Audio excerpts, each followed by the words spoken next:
Peut-on contrôler sa vie?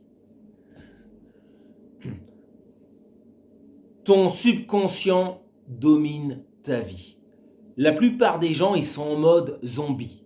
Ils vivent toute leur vie sans réaliser que ce qui se passe à l'extérieur d'eux-mêmes, alors pas, quand je dis extérieurement, je ne parle pas des murs, de la couleur des immeubles ou de la couleur du ciel. Je parle de ce qui se passe au niveau des expériences positives et négatives du monde. Ils ne réalisent pas que tout ce qui se passe autour d'eux à ce niveau-là, ou quasiment tout, vient de leur subconscient. Ils ne réalisent pas, un peu comme dans la caverne de Platon, où on a ces gens qui regardent au fond de la caverne des ombres, et ils croient que c'est la réalité, ils ne comprennent pas que derrière, il y a des gens qui font bouger les ombres.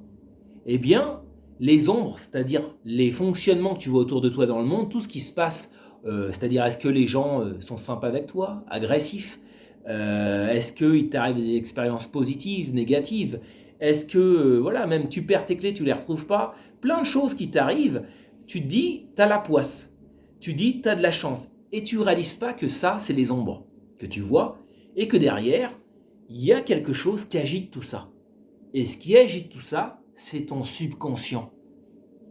Donc, lorsque tu réalises ça, c'est le début de l'éveil spirituel. Et comme on dit, je ne sais plus qui disait ça, celui qui regarde à l'extérieur s'endort, celui qui regarde à l'intérieur se réveille.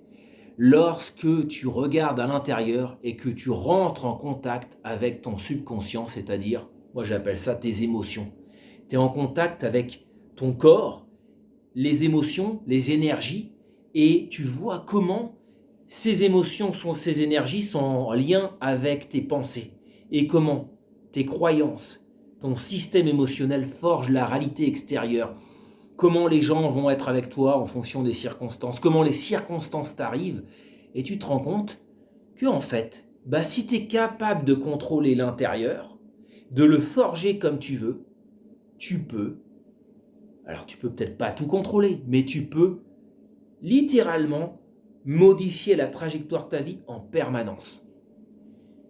Tu racontes ça aux gens, les gens vont te dire, cette personne a un problème.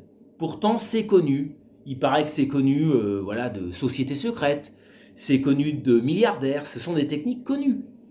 Les anglo-saxons, ils en parlent beaucoup et ils les expliquent en détail. Par exemple, à travers le transurfing, où ils expliquent comment, en comprenant ton fonctionnement intérieur, tu peux littéralement changer ta vie et en quelques années modifier complètement le cours de ta vie. Donc, voilà. Commence ce chemin d'éveil, commence à méditer, commence à observer tes pensées. Parce que pour arriver au subconscient, il y a un premier acte, il y a un sacrifice à faire. Un sacrifice qui est très libérateur et un sacrifice qui permettrait des pays entiers de se sortir de la misère mentale et même économique, peut-être. Ce sacrifice, c'est sacrifier son orgueil. Le plus gros des péchés, l'orgueil, qu'on retrouve beaucoup trop, même chez des gens qui ont des hauts postes, et qui détruisent des vies au passage. Pourquoi? Parce qu'ils ont de l'orgueil. L'orgueil, c'est quoi? C'est ne pas s'excuser, par exemple. Et c'est quoi ne pas s'excuser? C'est croire qu'on a tout le temps raison. C'est croire qu'on a tout le temps raison. Donc c'est se croire au-dessus de l'univers. C'est croire que l'univers, les gens, ne peuvent pas nous donner des leçons. Donc voilà, le premier acte pour faire ça, c'est le sacrifice de l'orgueil. Et ensuite, en rentrant à l'intérieur de soi en méditation, observer comment en fonction de ses émotions, ses pensées, le monde réagit à l'extérieur. Et puis ensuite, c'est tout un chemin. En se rendant compte qu'il y a une chose qui est cruciale, qui est la clé, c'est la peur. Où sont tes peurs doivent être tes actions ou tes non-actions.